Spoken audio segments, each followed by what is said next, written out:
Paman ini menemukan seekor burung di tanaman. Saat pegang, ia sadar, tubuhnya seperti manusia. Paman adalah pecinta burung. Karena penasaran dengan seekor burung manusia, ia membawanya pulang. Setelah istrinya lihat, juga penasaran, suami perlahan-lahan menaruh ke keranjang, melihat dengan cermat, sadar kalau ia ada sepasang sayap. Kelihatannya seperti melahirkan bayi. Ia dan istrinya tidak ada anak. Melihat ini, Tuhan memberikan hadiah. Rasa cinta ibu pun muncul. Memutuskan merawat, kecil lucu dan aneh, kasih nama Sini. Esok harinya, ia membeli sebuah boneka, menggunting boneka itu, dan memakai ke tubuh Sini. Ia dengan kelembutan memakainya, sebuah keranjang, agar memberikan Sini kenyamanan. Tidur di dalam. Satu-satunya kekurangan adalah sayapnya. Ibu menggunakan syalnya, membuat sedikit lubang untuk menutup sayapnya, agar tidak dilihat orang lain, dan bisa sombong membawanya jalan-jalan. Barang kecil ini dengan cepat disadari oleh tetangga. Ada ibu-ibu sangat suka. Tangannya menjangkau ke selimut. Untungnya ibu dengan cepat mendorong kereta pergi, agar tidak ketahuan. Kemudian, Sini bertumbuh. Ia senang bersama ayam. Saat berbaring di keranjang, ia tidak berhenti bergerak, dan belajar berjalan, dan ingin terbang. Malam harinya, menatap atas jendela ada banyak burung. Ia bisa pergi, mengarah ke langit, tapi ia lihat, ayah ibu di ranjang.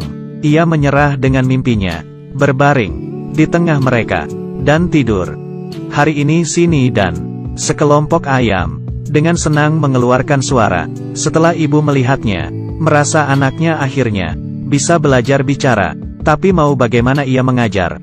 Sini hanya bisa mengeluarkan suara binatang kecil. Bunga jagung, bunga gelombang, jagung bunga gelombang, melon jagung. Ia tumbuh besar. Sini menjadi anak nakal. Saat makan, tidak peduli perkataan ibu. Ia tidak mau turun. Tahu di lantai ada seekor laba-laba. Ia baru turun ke bawah. Dibandingkan dengan makanan normal, ia lebih suka makan seranggal. Walau ibu merasa jijik, ia tetap harus menangkap beberapa cacing untuk makan siangnya. Musim gugur tiba. Ibu membawa Sini ke restoran. Di situ Sini melihat, di dalam sangkar ada burung. Ia tidak tahan menggerakkan sayap. Ibu menegurnya. Kalau orang lain tahu, Sini akan ditangkap. Saat itu, seorang pemburu melewati mereka. Ibu melihat hewan di tubuhnya, langsung khawatir. Ia menyembunyikan Sini ke dalam WC, menghindari perhatian pemburu. Tapi saat ia membukanya lagi, Sini sudah tidak ada. Kembali. Sini kembali. Gadis kecil melambaikan sayap, mencoba mengikuti sekumpulan burung. Tapi sayapnya kurang kuat, langsung terjatuh ke bawah. Anaknya terbang. Keduanya sangat khawatir. Mereka membereskan barang, pergi mengejar. Arah burung itu pergi, duduk di kereta, mulai mencari Sini. Yang mereka tidak tahu, Sini terjatuh masuk ke dalam kamar anak kecil. Anak kecil melirik, melihat Sini. Ia menggunakan kedua tangan, menyentuh sayap Sini. Pertama kali bertemu, anak itu tertarik dengan Sini. Karena anak tunggal, ayahnya juga sering pergi. Ia kesepian. Muncul kedatangan Sini. Anak itu menghargai. Ia menggunakan ranting dan bulu, membuat kamar menjadi sarang burung. Rumahnya tidak ada orang. Mereka keluar, datang ke sebuah pohon besar. Sini mengepakkan sayap, terbang ke atas. Anak itu hanya bisa di bawah, menjaganya. Melihat orang tua Sini menggunakan perasaan, datang ke pohon ini. Anak itu memberitahu mereka, Sini ada di atas pohon beristirahat.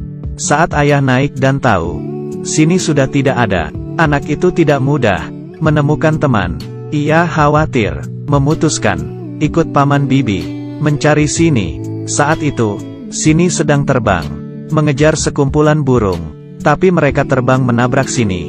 Ia kehilangan kendali dan jatuh ke atap gereja. Dengan cepat disadari oleh orang sekitar, polisi dan pemadam kebakaran datang. Di bawah dibuka ranjang. Salah satu petugas melihat sini. Satunya, rambut keriting, naik ke atas. Tapi ia tidak tahu. Ia takut dengan ketinggian. Saat ia berhasil naik, sini sudah terbang. Tolong! TV memberitakannya. Orang-orang tidak percaya, ada seorang anak bisa terbang. Mereka merasa ia dibawa pergi oleh elang. Paman mendengar pembicaraan mereka. Tahu itu pasti sini. Untuk memastikan arah terbang sini, mereka bertanya ke tim penyelamat. Tapi ia merasa ia lalai membunuh anak itu. Ia sangat bertanggung jawab dan berhenti dari pekerjaannya. Tapi paman beritahu dia, anak itu tidak mati, tapi terbang. Untuk memastikan anak itu tidak mati, ia ikut mencari, membawa ransel, pergi bersama mereka, mengarah ke selatan, mencari keberadaan sini. Anak ini tumbuh sepasang sayap, mengerti bahasa burung, dengan burung di pohon, berkomunikasi. Melihat burung terbang, ia juga ikut terbang. Ada suara tembakan, menakutkan ayah ibu. Mereka pikir, anaknya yang terbang. Dari kejauhan melihat, sebuah baju, masuk ke dalam saluran air. Itu adalah baju anaknya. Buru-buru ke sana, tapi terlalu dalam, tidak bisa lihat jelas. Turun ke bawah, mencoba mencari, cari sampai ke dasar, tapi masih tidak melihat sini. Dari sini tahu, sini tidak tertembak. Mereka datang ke hotel, menginap semalam. Di sini anak itu melihat, di atas pohon ada anak laki. Keduanya cocok, dengan cepat menjadi teman. Saat sedang tidur, anak laki mendengar, ada pergerakan di bawah ranjang. Ia pikir hantu. Saat keduanya nyala lampu, anak pria menarik ranjang. Anak gadis sadar, sini ada di bawah ranjang. Di saat itu, ketiganya yang kesepian, tidur bersama, masuk ke dalam mimpi. Esok harinya, anak gadis dengan senang beritahu orang tuanya, mereka menemukan sini. Saat cari, sini lagi-lagi tidak ada. Orang tuanya rasa ia tidak terbang jauh. Dengan segera berangkat, tapi anak gadis ingin di sini, menemani anak pria yang kesepian. Dan paman bibi ajak pria keriting melanjutkan perjalanan.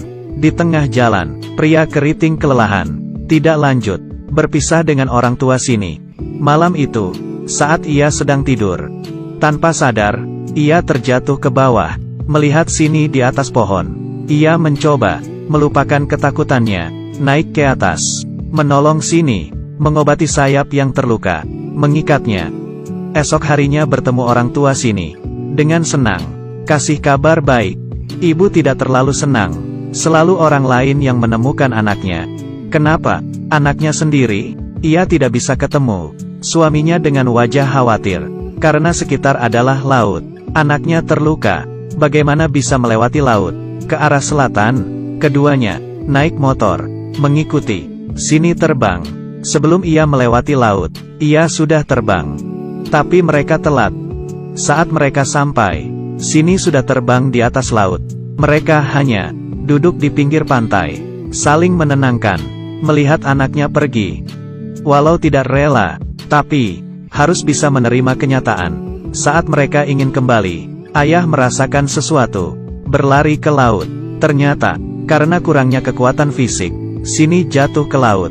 Ayah langsung ke laut, berhasil menolong dari ombak yang bergelonjak, menyelamatkan sini, untuk merayakan kembali anaknya. Mereka makan malam, dengan lezat, makan malam kumbang rebus. Setelah kehangatan singkat, sini ingin pergi lagi, ingin kebebasan, tapi ia menabrak kaca. Keduanya tidak tahan melihat, dengan berat hati, mereka memutuskan, waktunya melepas, beri sini langit yang bebas. Mereka memilih angin dan matahari yang cerah, mengantar anaknya untuk kebebasan. Ayah menciumnya dan melepaskannya, terbang jauh ke langit. Di sana adalah tempat pas untuknya. Judul film ini, Peri Terbang, berasal dari Belanda, Mahakarya.